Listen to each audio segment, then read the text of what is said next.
$5 Games presents Katana Zero, brought to you by a comment by Sabafarkosadaze7463. A little bit more than $5, but that's not a big deal. Generally, I don't like mouse and keyboard / dual stick 2D platformers, but without that layout, I wouldn't be able to do this.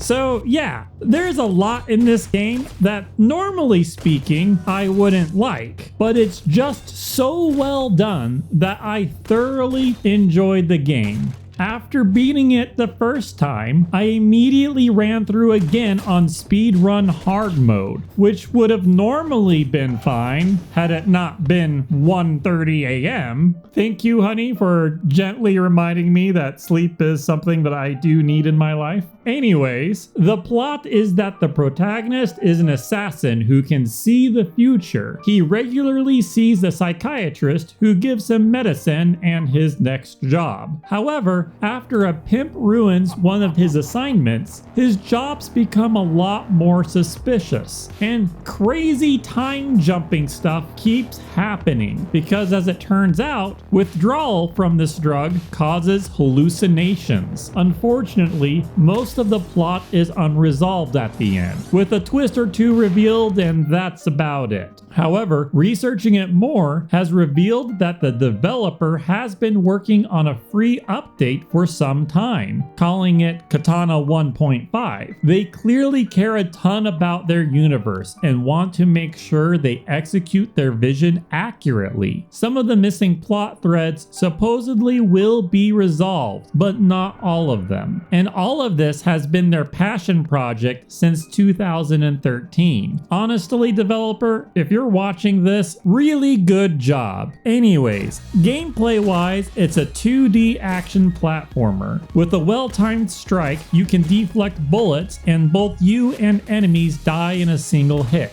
To assist you with difficult maneuvers, you can slow down time. However, it depletes this automatically charging meter.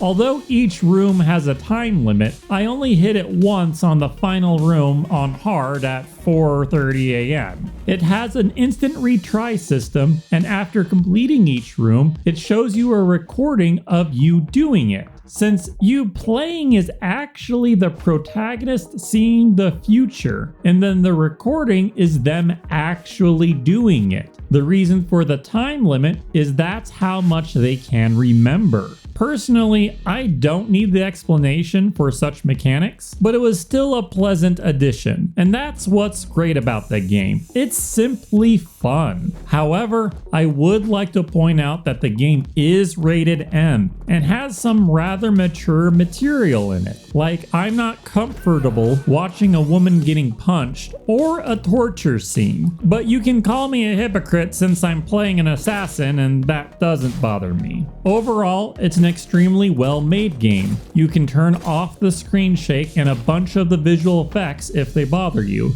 and I was able to customize the controls just fine. As you can tell, I really enjoyed this one. That's a wrap for this game. Consider picking this game up instead of some blue goo.